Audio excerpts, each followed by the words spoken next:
ನಮಸ್ಕಾರ ವೀಕ್ಷಕರೇ, welcome to stocks Kannada. ಬನ್ನಿ ನಾಳೆಯ ನಿಫ್ಟಿ ಮತ್ತು ಬ್ಯಾಂಕ್ ನಿಫ್ಟಿ ಅನಲೈಸ್ ಮಾಡೋಣ. ಹಾಗೆಯೇ ನಾಳೆಯ ಶೇರುಗಳ ಮಾಹಿತಿನೂ ಇದೆ, ನೋಡೋಣ ಬನ್ನಿ. ನೋಡಿ ಸ್ನೇಹಿತರೆ, ರಿಲಯನ್ಸು ಮತ್ತು HDFC bank, Infosys, Wipro major ಸ್ಟಾಕ್ಸ್ಗಳೆಲ್ಲ ಸಪೋರ್ಟ್ ಮಾಡಿದರೂ ಕೂಡ ನಿಫ್ಟಿ ಫಾಲ್ ಆಯಿತು. ಏನಕ್ಕೆ? ನಿಫ್ಟಿ ಒಂದು 24,100 ಮೇಲೆ ಆಲ್ರೆಡಿ ಸೆಟಲ್ ಆಗಿದೆ. ಈಗ ಮುಂದೆ ಹೋಗಲಿಕ್ಕೆ ಅದಕ್ಕೆ it needs rest and 1 or 2 days ಒಂದು ಕನ್ಸಾಲ್ಟೇಷನ್ ಆಗಿಬಿಟ್ಟು ಮೂವ್ ಆಗೋ ಎಲ್ಲ ಚಾನ್ಸಸ್ ಇದೆ. ಸಡನ್ನಾಗಿ continue 1 day 2 day 3 day 4 day 5 day move ಆಯಿತು. ಸ್ವಲ್ಪ ಅದಕ್ಕೆ ರೆಸ್ಟ್ ಬೇಕು. ಯಾವ ಥರ ಬ್ಯಾಂಕ್ ನಿಫ್ಟಿ ರೆಸ್ಟ್ ತೊಗೊತಾ ಇದೆ, 1 ದಿನ 2 ದಿನ ರೆಸ್ಟ್ ತೊಗೊಂಡು ಸ್ವಲ್ಪ ಮೂವ್ ಆಯ್ತು. ನಿನ್ನೆ ಮತ್ತೆ ಇವತ್ತು ಫಾಲ್ ಆಯಿತು. ಆ ಥರ ಒಂದು ಕನ್ಸಾಲ್ಟೇಷನ್ ಮೋಡ್ಗೆ ಜಾರಿದೆ ನಿಫ್ಟಿ ನಿನ್ನೆ ಇವತ್ತು. ಇನ್ನು ಮೇಲೆ ನಾಳೆ ನಾಡಿದ್ದೇನಾದರೂ ನೋಡಬೇಕು ಮಾರ್ಕೆಟು ಹೇಗಿದೆ ಅಂತ. ಅದು ಒಂದು ಕಡೆ. ಆದರೆ ಇನ್ನೊಂದು ನೋಡಿ, 24,228ರಲ್ಲಿ ಮಾರ್ಕೆಟ್ ಓಪನ್ ಆಯಿತು. ಓಕೆ, 24,228ರಲ್ಲಿ ಮಾರ್ಕೆಟ್ ಓಪನ್ ಆಯಿತು. 24,236 ಹೈ ಆಯಿತು. ನಂತರ ಅಲ್ಲಿಂದ ಫಾಲ್ ಆಗಿದ್ದು ಕಂಟಿನ್ಯೂ ಮಾರ್ಕೆಟ್ ಫಾಲ್ ಆಯಿತು. ನೋಡಿ ಹೇಗೆ ಮಾರ್ಕೆಟ್ ಫಾಲ್ ಆಯಿತು, ಕಂಟಿನ್ಯೂ ಮಾರ್ಕೆಟ್ ಫಾಲ್ ಆಯಿತು. ಆದರೂ ಕೂಡ ಆಲ್ಮೋಸ್ಟ್ ಆಲ್ ಇಂಟ್ರಾಡೇದಲ್ಲಿ ಒಂದು 200 ಪಾಯಿಂಟ್ ಫಾಲ್ ಆಯಿತು. 24,056ವರೆಗೂ ಬಂತು. 24,056 ಲೋ ಆಯಿತು. ಇನ್ನೇನು 24,000 ಟಚ್ ಆಗುತ್ತೆ ಅಂತ ಭಾಳ ಜನ ತಿಳ್ಕೊಂಡಿದ್ರು. ಆದರೆ ಅಲ್ಲಿಂದ ರಿಕವರಿ ಆಗಿಬಿಟ್ಟು ಮತ್ತೆ 24,100 ಮೇಲೆ ಕ್ಲೋಸ್ ಆಗಿದೆ. That is positive sign for tomorrow ಅಂತ ಕನ್ಸಿಡರ್ ಮಾಡ್ಬೋದು, ಅಥವಾ ಮುಂದಿನ ದಿನಗಳಿಗೆ ಅಂತ ಕನ್ಸಿಡರ್ ಮಾಡ್ಬೋದು. ಏನಕ್ಕೆ? 24,000 ಒಂದು ಬ್ರೇಕ್ ಆಗಿಲ್ಲ. ಇನ್ನೊಂದು ನಿನ್ನೆದು 24,100 ಸಪೋರ್ಟ್ ಅಂತ ಹೇಳಿದ್ದೆ, ಅದು ಬ್ರೇಕ್ ಆಗಿಲ್ಲ. 24,100 ಮೇಲೆ ಕ್ಲೋಸ್ ಆಗಿದೆ. That is very well and good ಅಂತ ಕನ್ಸಿಡರ್ ಮಾಡ್ಬೋದು. That is one part of you. ಇನ್ನೊಂದು ಏನಂದರೆ ಫಾರ್ ಆಪ್ಷನ್ ಬಾಯರ್ಸ್. ನೋಡಿ, ಇಲ್ಲಿ ಮಾರ್ಕೆಟ್ ಓಪನ್ ಆಯಿತು 24,228ರಲ್ಲಿ. 24,236 ಹೈ ಆಯಿತು. ಅಲ್ಲಿಂದ ಫಸ್ಟ್ ಇದು 5 ಮಿನಿಟ್ಸ್ ಕ್ಯಾಂಡಲ್ಸ್ಟಿಕ್ ಚಾರ್ಟು ಸ್ನೇಹಿತರೆ. First 5 minutes candlestick chart low ಆಯಿತು. ಸೊ ಇಲ್ಲೊಂದು ಸಪೋರ್ಟ್ ಲೈನ್ ಇತ್ತು, ಅದನ್ನು ಬ್ರೇಕ್ ಆಯಿತು. ನೆಕ್ಸ್ಟ್ ಕ್ಯಾಂಡಲ್ ಏನಾಯಿತು, ರೆಡ್ ಫಾರ್ಮ್ ಆಗ್ತಾಯಿದೆ. ಅಲ್ಲಿ ಪುಟ್ ಬೈ ಮಾಡಿಬಿಟ್ಟು ಇಲ್ಲೇ ಒಂದು ಸ್ಟಾಪ್ ಲಾಸ್ ಇಟ್ಟರೆ ಯಾವ ಥರ ಇರುತ್ತೆ ಟ್ರೇಡು, ತುಂಬ ಚೆನ್ನಾಗಿ ಪ್ರಾಫಿಟ್. ನೋಡಿ, ಕೇವಲ ಒಂದು ಅರ್ಧ ಗಂಟೆಯಲ್ಲಿ 24,100ಕ್ಕೆ ಬಂದಿದೆ.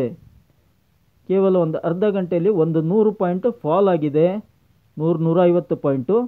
ಹೀಗಾಗಿ ಪ್ರೀಮಿಯಮ್ನಲ್ಲಿ ಆ್ಯಡ್ ದ ಮನಿ ಆಗಿದ್ದರೆ ಏನಿಲ್ಲ ಅಂದರೂ ಒಂದು ಫಸ್ಟ್ ಬಿಗಿನಿಂಗ್ ಮಾರ್ಕೆಟ್ ಓಪನ್ ಆದ ತಕ್ಷಣ ಅಂದಾಗ ತುಂಬ ಪ್ರೀಮಿಯಮ್ ರೈಸ್ ಆಗುತ್ತೆ. ಹೀಗಾಗಿ ಏನಿಲ್ಲ ಅಂದರೂ ಒಂದು 50ರಿಂದ 60 ಪಾಯಿಂಟ್ ಪ್ರೀಮಿಯಮ್ನಲ್ಲಿ ಪಾಯಿಂಟ್ಸು ಸಿಗೋದು ಸ್ನೇಹಿತರೆ. ಹೀಗಾಗಿ ಈ ಥರ ನಾವು ರೆಸಿಸ್ಟೆನ್ಸು ಸಪೋರ್ಟು ನೋಡ್ಕೊಂಡ್ಬಿಟ್ಟು ಟ್ರೇಡ್ ಮಾಡೋದು ವಾಸಿ. ಇಲ್ಲಿ ಕ್ಲಿಯರ್ ಇದೆ ನೋಡಿ, ಇಲ್ಲಿ ಒಂದು ಸಪೋರ್ಟ್ ಲೈನ್ ಇತ್ತು, ಫಸ್ಟ್ ಕ್ಯಾಂಡಲ್ ಬ್ರೇಕ್ ಆಗಿದೆ. ಇದರ ನೆಕ್ಸ್ಟ್ ಕ್ಯಾಂಡಲ್ನಲ್ಲಿ ನಾನು ಹೇಳ್ತಾ ಇರೋದು ಇಲ್ಲಿ ಎಂಟರ್ ಆಗಿ ಅಂತ ಹೇಳ್ತಾ ಇರೋದು. ಇಲ್ಲಿ ಎಂಟರ್ ಆಗಿಬಿಟ್ಟು ಇಲ್ಲಿ ಈ ಲೈನಲ್ಲಿ ಸ್ಟಾಪ್ ಲಾಸ್ ಇಡಬೇಕು. ಅದು ಹಿಟ್ ಆಗಿಲ್ಲ. ಯಾಕೆ ಸ್ಟಾಪ್ ಲಾಸ್ ಇಡಬೇಕು? ಅದು ಒಂದು resistance line, upper side support ಇದ್ದಿದ್ದು ಈಗ ರೆಸಿಸ್ಟೆನ್ಸ್ ಆಗಿ ಕನ್ವರ್ಟ್ ಆಗಿದೆ. ಹೀಗಾಗಿ ಅಲ್ಲಿ ಸ್ಟಾಪ್ ಲಾಸ್ ಇಡೋದು, ಇಲ್ಲಿ ಎಂಟರ್ ಆಗೋದು.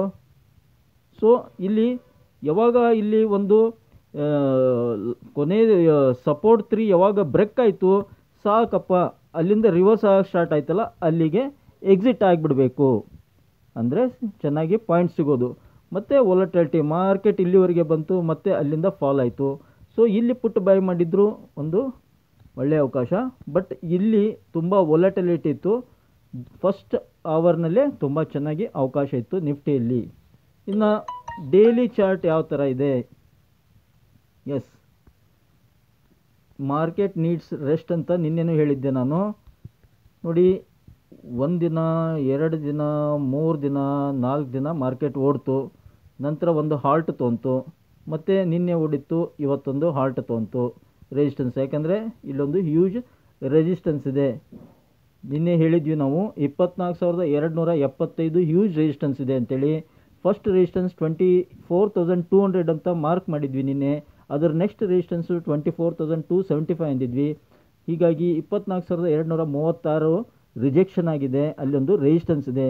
24,200ರಲ್ಲಿ ಹ್ಯೂಜ್ ಕಾಲ್ ರೇಟರ್ಸ್ ಇದ್ದಾರೆ. ನಾಳೆಗೂ ಕೂಡ ದಾಟಿದರೆ ಗ್ಯಾಪ್ ಅಪ್ ಆಗಿ ದಾಟಬೇಕು, ಇಲ್ಲ ಹ್ಯೂಜ್ ವಾಲ್ಯೂಮ್ನೊಂದಿಗೆ ದಾಟಬೇಕು ಅದನ್ನು. ಒಂದು ಈಗ ನಾಳೆದು ನೋಡೋಕ್ಕೆ ಬಂದರೆ ನೋಡಿ, ಮಾರ್ಕೆಟು ಎಷ್ಟು ಓಡಿದೆ. ಇದು ಇಲ್ಲಿಂದ ಜೂನ್ 4ರಿಂದ ಎಷ್ಟೊಂದು ಕವರ್ ಆಗಿದೆ ನೋಡಿ ಮಾರ್ಕೆಟು.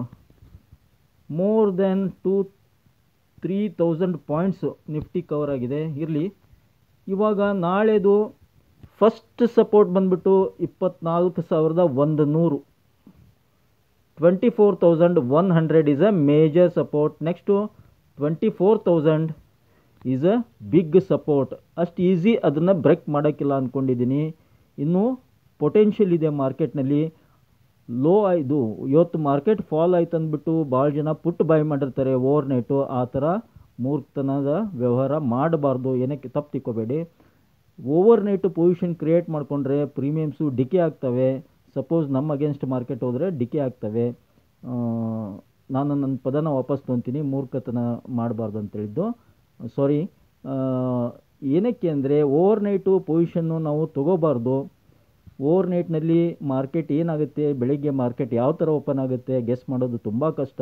ಈಗಿಂದು ಗ್ಲೋಬಲ್ ಕ್ಯೂಸು ರೀಡ್ ಮಾಡೋದು ಕಷ್ಟ. ಎಲ್ಲ ಒಂದು ಸೆಂಟಿಮೆಂಟ್ಸ್ ಇರುತ್ತೆ, ಡೊಮೆಸ್ಟಿಕ್ ಸೆಂಟಿಮೆಂಟ್ಸು, ಗ್ಲೋಬಲ್ ಕ್ಯೂಸು, ಇವನ್ನೆಲ್ಲ ನೋಡ್ಕೊಂಡ್ಬಿಟ್ಟು FIDI ಡಾಟಾ ಇವನ್ನೆಲ್ಲ ನೋಡ್ಕೊಂಡ್ಬಿಟ್ಟು ಮಾರ್ಕೆಟ್ ಓಪನ್ ಆಗ್ತಾ ಇರುತ್ತೆ. ಹೀಗಾಗಿ ಲಾಸ್ ಆಗೋ ಚಾನ್ಸಸ್ ಇರುತ್ತೆ. ನಮ್ಗೆ ಅವಕಾಶ ಇರುತ್ತಲ್ಲ ಇಂಟ್ರಾಡೇದಲ್ಲಿ, ಮಾರ್ಕೆಟ್ ಓಪನ್ ಆದ ತಕ್ಷಣ ಸಪೋರ್ಟು, ರೆಸಿಸ್ಟೆನ್ಸು, ವಾಲ್ಯೂಮ್ಸು ನೋಡ್ಕೊಂಡ್ಬಿಟ್ಟು ಟ್ರೇಡ್ ಮಾಡ್ಬೋದು. ಇದು ಒಂದು ನನ್ನ ಪರ್ಸ್ನಲ್ ಒಪಿನಿಯನ್. ಇಲ್ಲಿ 24,000 ಬಿಗ್ ಸಪೋರ್ಟು, 24,100 ಅದರ ನೆಕ್ಸ್ಟ್ ಸಪೋರ್ಟ್ ಬರುತ್ತೆ. ಅಪ್ಸೈಡ್ ನಾವು ನೋಡೋದಾದರೆ ನಿನ್ನೆ ಹೇಳಿದ್ನಲ್ಲ, ಅದೇ 24,200 ಇಸ್ ಎ ಫಸ್ಟ್ ರೆಸಿಸ್ಟೆನ್ಸ್. ಅದನ್ನು ಕ್ರಾಸ್ ಆಗಿ ಸ್ವಲ್ಪ ಸಸ್ಟೇನ್ ಆಯ್ತಂದರೆ ಇಟ್ ರನ್ಸ್ ಟುವರ್ಡ್ಸ್ 24,400. ನೆಕ್ಸ್ಟ್ ಎಲ್ಲಿಯೂ ಅಡೆತಡೆನೇ ಇಲ್ಲ. 24,225 ಮೇಲೆ ಸ್ವಲ್ಪ ಟೈಮ್ ಸ್ಪೆಂಡ್ ಆಯಿತು. ಇವತ್ತಿನ ಹೈ ಎಷ್ಟಿತ್ತು, 24,236. ಅದ್ರ ಮೇಲ್ಗಡೆ ಸ್ವಲ್ಪ ಟೈಮ್ ಸ್ಪೆಂಡ್ ಮಾಡ್ತು ಅಂತಂದರೆ ಮಾರ್ಕೆಟು ನಿಫ್ಟಿ 24,300 ಈಸಿಲಿ ಕ್ರಾಸ್ ಆಗುತ್ತೆ. ನಾಳೆನೇ ಆಗಬಹುದು, ಹೇಳೋಕ್ಕಾಗಲ್ಲ. ಇದು ಡೈಲಿದು ಸಪೋರ್ಟು, ರೆಸಿಸ್ಟೆನ್ಸು ಸ್ನೇಹಿತರೆ. But part of the view chart ನೋಡಿದರೆ ಇನ್ನೂ ಪಾಸಿಟಿವ್ ಸೆಂಟಿಮೆಂಟ್ ಇದೆ ಮಾರ್ಕೆಟ್ನಲ್ಲಿ. ಬಟ್ ಲಾಂಗ್ ಟೈಮ್ನಲ್ಲಿ ನೋಡಿದರೆ ಪೊಸಿಷನಲ್ಲಿ ಬಿಗ್ ಸಪೋರ್ಟು 23,000, ಓಕೆ, 800 ಇಲ್ಲಿಗೆ ಬರುತ್ತೆ 23,000. ಹೀಗಾಗಿ ಈಗ ಅಲ್ಲಿವರೆಗೆ ನಾವು ಯೋಚನೆ ಮಾಡೋದು ಅವಶ್ಯಕತೆ ಇಲ್ಲ. 24,000 ಒಂದು ಮೇಜರ್ ಪಿಲ್ಲರ್ ಇದೆ, ದೊಡ್ಡ ಗೋಡೆ ಥರ ನಿಂತಿದೆ. ಅದನ್ನು ಅಷ್ಟು ಕೆಳಗೆ ಬೀಟ್ ಮಾಡಿ ಬರೋದು ಕಷ್ಟ ಇದೆ ಇವಾಗ ಸದ್ಯಕ್ಕೆ. ಇನ್ನು ವೀಕ್ಲಿ ಚಾರ್ಟ್ ನೋಡೋದಾದರೆ ಏನು ಹೇಳುತ್ತೆ, ಮಂತ್ಲಿ ಚಾರ್ಟ್ ಇದು. ವೀಕ್ಲಿ ಚಾರ್ಟ್ ಏನು ಹೇಳುತ್ತೆ, weekly chart is still in the positive mode. ಈ ವಾರದ್ದು ಹೇಳ್ತಾ ಇರೋದು ನಾನು. ಇದನ್ನು ಬ್ರೇಕ್ ಮಾಡಿ ಕೆಳಗಡೆ ಬಂದರೆ ನಾವು ವಿಚಾರ ಮಾಡ್ಬೋದು. ನಾಳೆಗೆ ನೋಡೋಣ. ನಾಳೆ ಏನಾದರೂ ಇದನ್ನು ಬ್ರೇಕ್ ಮಾಡಿ ಕೆಳಗಡೆ ಬಂದರೆ ಆವಾಗ ಸ್ವಲ್ಪ ಕಾಶಿಯಸ್ ಆಗಬೇಕಾಗುತ್ತೆ ನಾವು. ಮೋಸ್ಟ್ ಪ್ರಾಬಬ್ಲಿ ನಾಳೆ ಕೂಡ ಇದರ ಮೇಲ್ಗಡೆನೇ ಇರುತ್ತೆ. ಈ ಥರ ಒಂದು ಕ್ಯಾಂಡಲ್ ಫಾರ್ಮ್ ಆಗ್ಬೋದು. ನಾಳೆ ಬುಲ್ಲಿಶ್ ಕ್ಯಾಂಡಲ್ ಫಾರ್ಮ್ ಆಗ್ಬೋದು ಅಂತ ತುಂಬ ಹೋಪ್ಸ್ ಇದೆ. ಚಾರ್ಟೂ ಆ ಥರ ಹೇಳ್ತಾ ಇದೆ ಸ್ನೇಹಿತರೆ. ಬ್ಯಾಂಕ್ ನಿಫ್ಟಿಯಲ್ಲಿ ಇವತ್ತು ವಂಡರ್ಫುಲ್ ಡೇ ಫಾರ್ ಆಪ್ಷನ್ ಬಯಾಸ್ಗೆ ಅಂತ ಹೇಳ್ಬೋದು. ಏನಕ್ಕೆ ಅಂದರೆ 52,793ರಲ್ಲಿ ಮಾರ್ಕೆಟ್ ಓಪನ್ ಆಯಿತು. ಹಾಗೆ ನೋಡಿ 52,828 ಹೈ ಆಯಿತು. ಅಲ್ಲಿಂದ ಮಾರ್ಕೆಟ್ ತಿರುಗಿ ನೋಡಿಲ್ಲ, ಫಾಲ್ ಆಗ್ತಾ ಬಂತು. Major fall in bank Nifty. ಯಾರಾದರೂ 9:15 ಬೆಳಿಗ್ಗೆ 9:15 ಚಾರ್ಟ್ ಅಬ್ಸರ್ವ್ ಮಾಡ್ತಾ ಇದ್ದರೆ ಅವ್ರು ಡೆಫಿನೆಟ್ಲಿ ಎಂಟರ್ ಆಗಿರ್ತಾರೆ ಅಂದ್ಕೊತೀನಿ. ಚಾರ್ಟ್ ರೀಡ್ ಮಾಡೋರು. ಏನಕ್ಕೆ ಅಂದರೆ ನೋಡಿ, ಕ್ಲಿಯರಾಗಿ ಹೇಳ್ತಾ ಇದೆ ಚಾರ್ಟು, ನಾನು ಫಾಲ್ ಆಗ್ತಾ ಇದ್ದೀನಿ ಅಂತೇಳಿ. ನೋಡಿ, ಫಸ್ಟ್ ಕ್ಯಾಂಡಲೇ 5 ನಿಮಿಷದ್ದು ಫಸ್ಟ್ ಕ್ಯಾಂಡಲೇ ಫಾಲ್ ಆಗಿದೆ. ಫಸ್ಟು ಒಂದು ಸಪೋರ್ಟೇ ಬ್ರೇಕ್ ಆಗಿದೆ. ನೆಕ್ಸ್ಟ್ ಸಪೋರ್ಟ್ ಇಲ್ಲಿ ಬಂದಿದೆ, ಅದನ್ನು ಕೂಡ ಬ್ರೇಕ್ ಆಗಿದೆ. ನಾವು ಇಲ್ಲಿ ಸ್ಟಾಪ್ ಲಾಸ್ ಇಟ್ಬಿಟ್ಟು ಇಲ್ಲಿ ಎಂಟರ್ ಆಗಿದ್ದರೆ ತುಂಬ ಹ್ಯೂಜ್ ಪ್ರಾಫಿಟ್ ನೋಡಿ, huge profit through out the day ಅಂತ ಹೇಳ್ಬೋದು. ಏನಿಲ್ಲ ಅಂದರೂ ನಮಗೆ ಇಲ್ಲಿ ಎಂಟರ್ ಆಗಿದ್ದರೂ ಕೂಡ ಒಂದು 300 ಪಾಯಿಂಟ್ ಸಿಗೋದು. ಪ್ರೀಮಿಯಮ್ನಲ್ಲಿ ಕನ್ಸಿಡರ್ ಮಾಡಿದರೆ 100 ಪಾಯಿಂಟ್ಸ್ ಈಸಿಲಿ ಸಿಗೋದು. ಈ ಥರ ನಾವು ಆಪ್ಷನ್ಸನ್ನು ಟ್ರೇಡ್ ಮಾಡಬೇಕಾಗತ್ತೆ. ಇದು ಕೇವಲ ಒಂದು ಶೈಕ್ಷಣಿಕ ಉದ್ದೇಶಕ್ಕಾಗಿ ಮಾತ್ರ ಸ್ನೇಹಿತರೆ. ಇನ್ನು ಡೈಲಿ ಚಾರ್ಟ್ ನೋಡೋಣ ಏನು ಹೇಳುತ್ತೆ.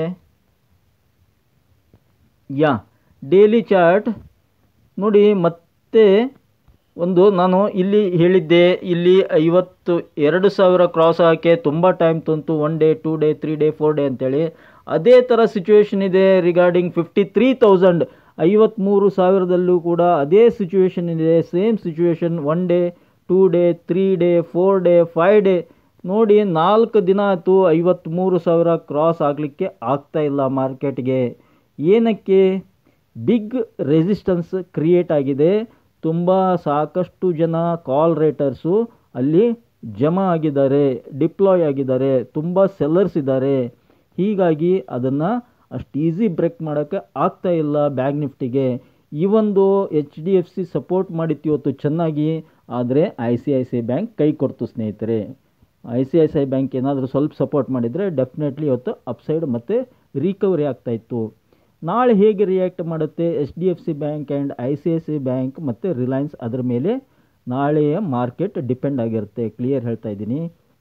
ಮೋಸ್ಟ್ ಪ್ರಾಬಬ್ಲಿ ನಾನು ನಿನ್ನೆ ವಿಡಿಯೋದಲ್ಲಿ ಅನಲೈಸ್ನಲ್ಲಿ ಹೇಳಿದ್ದೆ, HDFC ಬ್ಯಾಂಕ್ 3 ದಿನ ಕನ್ಸಾಲ್ಟೇಷನ್ ಆಯಿತು. ನಮ್ಮ ಫಸ್ಟ್ ಟಾರ್ಗೆಟ್ 1700 ಇತ್ತು. ಆ 1700 ಟಚ್ ಆಗಿಬಿಟ್ಟು ಕನ್ಸಾಲ್ಟೇಷನ್ ಆಗಿದೆ 3 ದಿನ. ನಾಳೆ ರನ್ ಆಗ್ಬೋದು ಅಂತ ನಿನ್ನೆ ವಿಡಿಯೋದಲ್ಲಿ ಕೂಡ HDFC ಬ್ಯಾಂಕ್ ನಾನು ಸಜೆಸ್ಟ್ ಮಾಡಿದ್ದೆ. 1720 ಆ ಥರ ಟಾರ್ಗೆಟ್ ಕೊಟ್ಟಿದ್ದೆ ಮೋಸ್ಟ್ ಪ್ರಾಬಬ್ಲಿ. ಹೀಗಾಗಿ ಅದು ಟಾರ್ಗೆಟ್ ರೀಚ್ ಆಗಿದೆ. ನಂತರ ಇವತ್ತು ಕೂಡ HDFC ಬ್ಯಾಂಕ್ ಚೆನ್ನಾಗಿ ಓಡಿದೆ. ನಾಳೆ ಮತ್ತೆ HDFC ಬ್ಯಾಂಕ್ ಏನಾದರೂ ರ್ಯಾಲಿ ಸ್ಟಾರ್ಟ್ ಆಯಿತು ಅದರಲ್ಲಿ ಅಂತಂದರೆ ಬ್ಯಾಂಕ್ ನಿಫ್ಟಿ 100% ನಾಳೆ ಬಿಗ್ ಮೂವ್ ಬರುತ್ತೆ. ನಾಳೆನೇ ಬರ್ಬೋದು. ನಾಳೆ ಬ್ಯಾಂಕ್ ನಿಫ್ಟಿ ನಾಳೆ ಒಂದು ಚೆನ್ನಾಗಿ ಮೂವ್ ಬರ್ಬೋದು. ಅದನ್ನು ಬಿಟ್ಟರೆ ನಾಳೆನೂ ಒಂದು ದಿನ ಇಲ್ಲಿ ಪಾಸಿಬಿಲಿಟಿ ಹಾಲ್ಟ್ ಆಗ್ಬೋದು. ನಂತರ ಥರ್ಸ್ಡೇ ಬಿಗ್ ಮೂವ್ ಬರ್ಬೋದು ಸ್ನೇಹಿತರೆ. ಈ ಥರ ಚಾನ್ಸಸ್ ಇದೆ. ಮೋಸ್ಟ್ ಪ್ರಾಬಬ್ಲಿ ನನಗೆ ತಿಳಿದ ಮಟ್ಟಿಗೆ ನಾಳೆನೇ ಒಂದು ಬ್ಯಾಂಕ್ ನಿಫ್ಟಿಯಲ್ಲಿ ಅಪ್ಸೈಡ್ ರ್ಯಾಲಿ ಬರೋ ಚಾನ್ಸಸ್ ಇದೆ. ನೀವು ಕೂಡ ಸ್ಟಡಿ ಮಾಡಿ. ಕೇವಲ ನನ್ನ ಮಾತಿನ ಮೇಲೇ ಟ್ರೇಡ್ ಮಾಡಲಿಕ್ಕೆ ಹೋಗಬೇಡಿ. ಇದು ಕೇವಲ ಒಂದು ಎಜುಕೇಷ್ನಲ್ ಪರ್ಪಸ್ ಮಾತ್ರ ಒಂದು ಹೇಳ್ತಾ ಇರೋದು, ಕೇವಲ ಇನ್ಫಾರ್ಮೇಷನ್ ಮಾತ್ರ ಇದು. ಏನಕ್ಕೆ ಅಂದರೆ ಚಾರ್ಟ್ ಏನು ಹೇಳ್ತಾ ಇದೆ ಅದನ್ನು ನಾನು ಹೇಳಲಿಕ್ಕೆ ಟ್ರೈ ಮಾಡ್ತಾಯಿದ್ದೀನಿ. ಇದು ನಥಿಂಗ್, ಯಾವುದು ಪರ್ಫೆಕ್ಷನ್ ಇರಲ್ಲ, ಯಾವುದರಲ್ಲೂ ಕೂಡ 100% ಗ್ಯಾರಂಟಿ ಇರಲ್ಲ. ಇಲ್ಲಿ ರೆಸಿಸ್ಟೆನ್ಸ್ ಇದೆ. ಒಂದು ಸಿನಾರಿಯೋ ಏನಂದರೆ ನಾಳೆ ಕೂಡ ಇಲ್ಲೇ ಹಾಲ್ಟು ಕ್ಯಾಂಡಲ್ ಆಗ್ಬೋದು. ಅದರ್ವೈಸ್ ಸೆಕೆಂಡ್ ಆಪ್ಷನ್ ಏನಂದರೆ ನಾಳೆ ಇದನ್ನು ಬ್ರೇಕ್ ಮಾಡಿಬಿಟ್ಟು ಇವತ್ತು 52,168 ಇದೆ. ಮೋಸ್ಟ್ ಪ್ರಾಬಬ್ಲಿ ನಾಳೆ 53,000ವರೆಗೆ ಬಂದುಬಿಟ್ಟು ಅಲ್ಲಿಂದ ಸ್ವಲ್ಪ ರಿಜೆಕ್ಟ್ ಆಗಿ 52,800 750 ಈ ಥರ ಒಂದು ಕ್ಲೋಸ್ ಆಗ್ಬೋದು ಸ್ನೇಹಿತರೆ. ಗುರುವಾರ 53,000 ಬ್ರೇಕ್ ಆಗ್ಬೋದು. ಈ ಥರ ಒಂದು ಸಿನಾರಿಯೋ ಇದೆ ಅಂತ ಅಂದ್ಕೊಂಡಿದ್ದೀನಿ. ನಾಳೆ ಅಪ್ ಟು 53,000 ಬಂದುಬಿಟ್ಟು ರಿಜೆಕ್ಷನ್ ಆಗಿ ಒಂದು 100-200 ಪಾಯಿಂಟ್ ರಿಜೆಕ್ಷನ್ ಆಗಿ ಕ್ಲೋಸ್ ಆಗುತ್ತೆ. ನಂತರ ಥರ್ಸ್ಡೇ ಅದನ್ನು ಬ್ರೇಕ್ ಮಾಡ್ಬೋದು ಅಪ್ಸೈಡು ಅಂತ ಅಂದ್ಕೊಂಡಿದ್ದೀನಿ.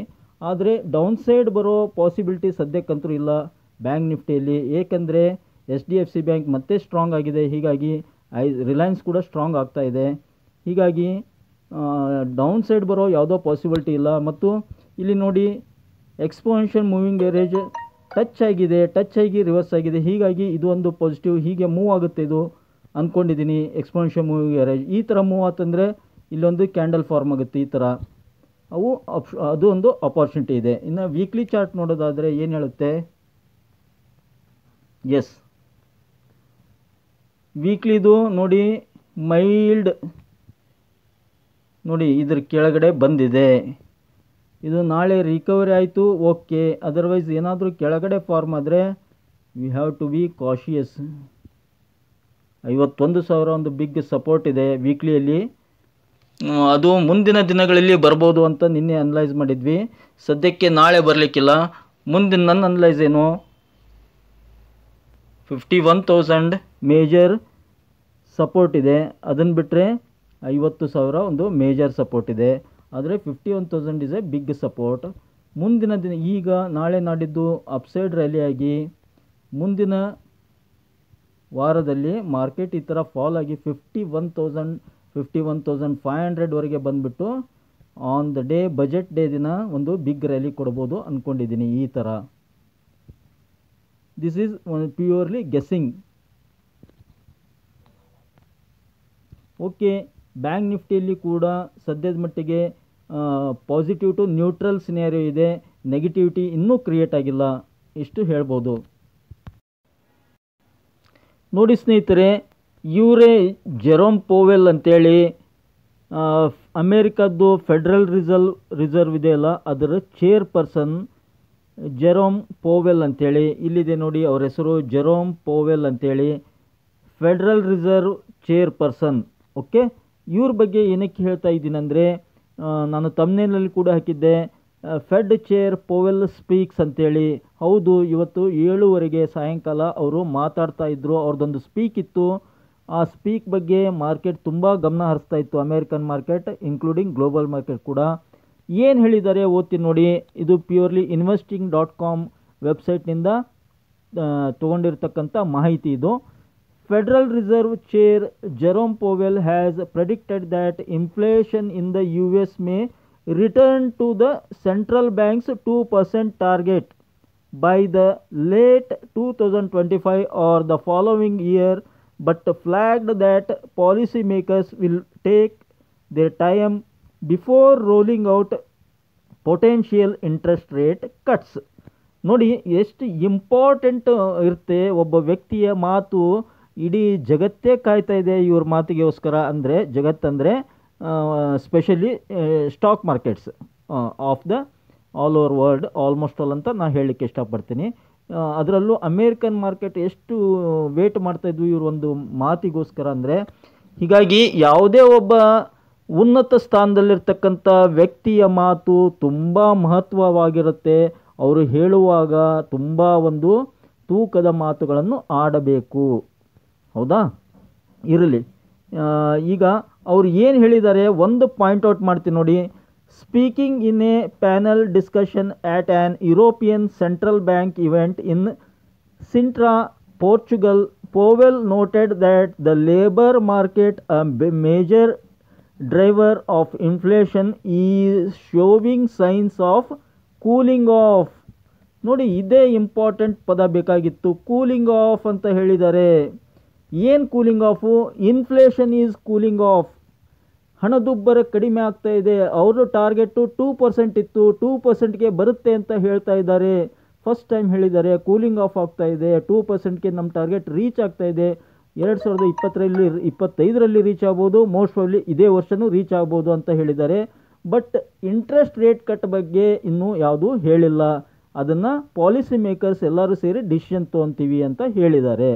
ಬಟ್ ಒಂದು ವಿಷಯ ಏನಂದರೆ, ಕೂಲ್ ಆಗ್ತಾ ಇದೆ, ಇನ್ಫ್ಲೇಷನ್ನು ಕಡಿಮೆ ಆಗ್ತಾ ಇದೆ, ಹಣದುಬ್ಬರ ಕಡಿಮೆ ಆಗ್ತಾ ಇದೆ, ಕೂಲ್ ಆಗ್ತಾ ಇದೆ, ಲೇಬರ್ ಮಾರ್ಕೆಟು ಓಕೆ ಅಂತ ಹೇಳ್ತಾ ಇದ್ದಾರೆ.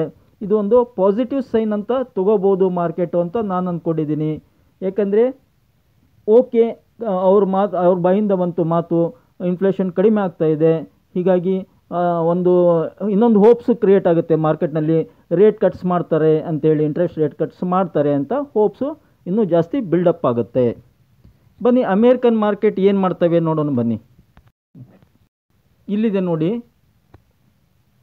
ಓಕೆ, ಇಲ್ಲಿದೆ ನೋಡಿ. ಇವರೇ Jerome Powell. Fed has made significant progress in easing inflation. Powell ಅವರು ಒಂದು ಶಾರ್ಟ್ ಆಗಿ ಇದನ್ನು ಪಿಕ್ಚರ್ ಹಾಕಿದ್ದಾರೆ, ಒಂದು ಶಾರ್ಟ್ ಆಗಿ ಒಂದು ಹೈಲೈಟ್ ಮಾಡಿದ್ದಾರೆ.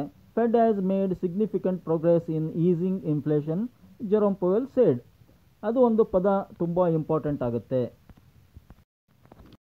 ನೋಡಿ. American market Dow Jones flat ಇದೆ, 46 ಪಾಯಿಂಟ್ ಮೈನಸ್ನಲ್ಲಿದೆ. S&P 500 ಪ್ಲಸ್ನಲ್ಲಿದೆ, ನಸ್ಟಾಕ್ ಕೂಡ ಪ್ಲಸ್ನಲ್ಲಿದೆ.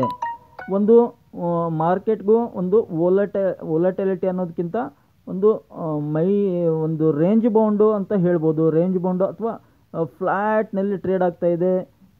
ನೋಡಬೇಕು second half American second half trading session ಯಾವ ಥರ ಇರುತ್ತೆ, ಅದು ಲೇಟ್ ನೈಟ್ ಆಗುತ್ತೆ. ಮೋಸ್ಟ್ ಪ್ರಾಬಬ್ಲಿ ಒಂದು ಏನು ಫಾಲ್ ಏನು ಆಗಲಿಕ್ಕಿಲ್ಲ ಅಂದ್ಕೊಂಡಿದ್ದೀನಿ. ಇಷ್ಟೇ ಫ್ಲ್ಯಾಟ್ ಇದ್ದರೂ ಕೂಡ ಇಂಡಿಯನ್ ಮಾರ್ಕೆಟ್ಗೆ ಅನುಕೂಲ ಆಗುತ್ತೆ. ಸಪೋಸ್ ಫಾಲ್ ಆಗಿಬಿಟ್ರೆ ಇಂಡಿಯನ್ ಮಾರ್ಕೆಟ್ಗೆ ನೆಗೆಟಿವ್ ಅಂತ ಕನ್ಸಿಡರ್ ಮಾಡ್ಕೋಬೋದು. ಇಷ್ಟೇ ಫ್ಲ್ಯಾಟ್ ಇದ್ದರೂ ಓಕೆ ಪಾಸಿಟಿವ್ ಅಂತ. ಸಪೋಸ್ ಏನಾದರೂ ಪಾಸಿಟಿವ್ನಲ್ಲಿ ಡೌ ಜೋನ್ಸ್ ಕ್ಲೋಸ್ ಆಯ್ತಂದರೆ ಅಂತೂ bumper lottery for Indian market ಅಂತ ಹೇಳ್ಬೋದು. FIs ನೋಡಿ 2,000 ಕೋಟಿ ರೂಪಾಯಿ ಸೆಲ್ ಮಾಡಿದ್ದಾರೆ. ನೆಟ್ ಕ್ಯಾಶ್ 2,000 ಕೋಟಿ ರೂಪಾಯಿ ನೆಟ್ ಕ್ಯಾಶ್ ಇವತ್ತು ಸೆಲ್ ಮಾಡಿದ್ದಾರೆ. ಹೀಗಾಗಿ ಮಾರ್ಕೆಟ್ ನಾಳೆ ಅಪ್ಸೈಡ್ ಮೂವ್ ಆದರೂ ಕೂಡ ಇವರು ಹಿಡಿದು ಜಗ್ತಾರೆ, ಎಳಿತಾರೆ ಕೆಳಗಡೆ ಅಂತ ಅನಿಸುತ್ತೆ. DIs ಏನು ಮಾಡ್ತಿದ್ದಾರೆ, ನ್ಯಾಚುರಲಿ ಬೈ ಮಾಡಿರ್ತಾರೆ. ಅವರು ಬ್ರೌಸ್ ಆಗ್ತಾ ಇದೆ ಸ್ನೇಹಿತರೆ. DIs ಹೌದು ನ್ಯಾಚುರಲಿ ಅವರು ಬೈ ಮಾಡಿರ್ತಾರೆ. 648 ಕೋಟಿ ರೂಪಾಯಿ ನೆಟ್ ಕ್ಯಾಶ್ ಬೈ ಮಾಡಿದ್ದಾರೆ. ಓವರಾಲ್ ಎರಡು ಕಂಪೇರ್ ಮಾಡಿದರೆ -1400 ಅನಿಸುತ್ತೆ, ಮೈನಸ್ನಲ್ಲಿದೆ. 1400 ಕೋಟಿ ರೂಪಾಯಿ ಮೈನಸ್ನಲ್ಲಿದೆ. ಹೀಗಾಗಿ ನಾಳೆ ಮಾರ್ಕೆಟ್ ಅಪ್ಸೈಡ್ ಮೂವ್ ಆದರೂ ಕೂಡ ಸೆಕೆಂಡ್ ಹಾಫ್ನಲ್ಲಿ ಅಥವಾ ಮಾರ್ಕೆಟ್ ಎಂಡ್ ಆಗೋ ಟೈಮ್ನಲ್ಲಿ ಮೈಲ್ಡ್ ಫಾಲ್ ಆದರೂ ಆಗ್ಬೋದು ಅಂತ ಅನಿಸುತ್ತೆ, ಅಥವಾ ನೆಗೆಟಿವ್ ಓಪನಿಂಗ್ ಆದರೂ ಆಗ್ಬೋದು.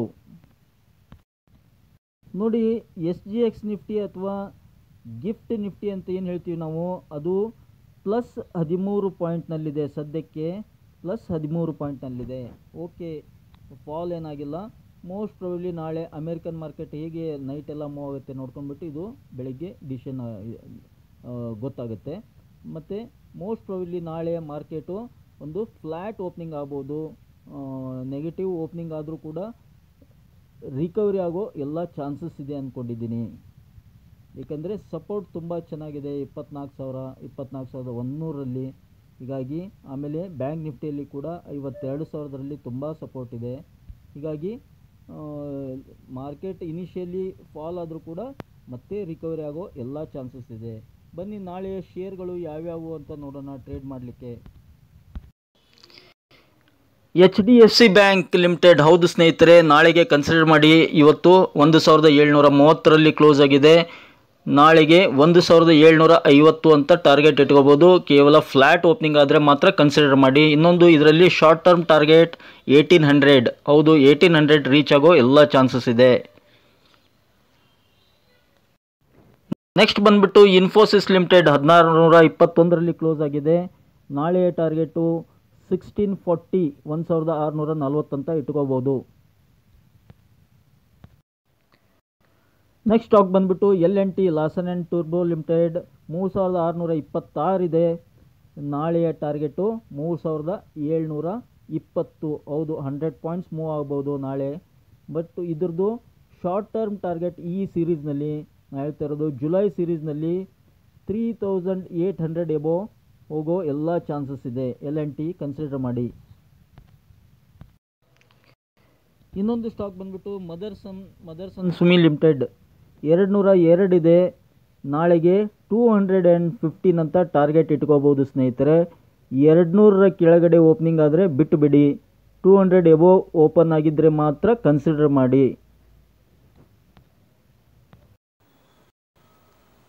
ನೋಡಿ ಸ್ನೇಹಿತರೆ, ಸಕುಮಾ ಎಕ್ಸ್ಪೋರ್ಟ್ಸ್ ಲಿಮಿಟೆಡ್, ಹೌದು ಮೊನ್ನೆ ನಾನು ಒಂದು ಶೇರಿಗೆ 20 ಶೇರ್ ಬೋನಸ್ ಕೊಡ್ತಾರೆ ಅಂತೇಳಿ ಒಂದು ವಿಡಿಯೋ ಮಾಡಿದ್ದೆ, ನೀವೆಲ್ಲ ನೋಡಿರ್ತೀರಿ ಅಂದ್ಕೊಂಡಿದ್ದೀನಿ. ಅದಕ್ಕೆ ಸಂಬಂಧಪಟ್ಟಂತೆ ಒಂದು ನ್ಯೂಸ್ ಇದೆ, ಅದು ಕೇಳೋಕ್ಕೋಸ್ಕರ ಇದನ್ನು ಓಪನ್ ಮಾಡಿದ್ದೀನಿ.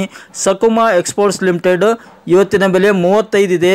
ಅದು ನಿನ್ನೆ 1ನೇ ತಾರೀಕಿಗೆ ಅದರದ್ದು ವೆಬ್ಸೈಟ್ನಲ್ಲಿ ಎಲ್ಲ ನ್ಯೂಸು ಬೋರ್ಡ್ ಮೀಟಿಂಗ್ದು ಎಲ್ಲ ಬಿಟ್ಟರು.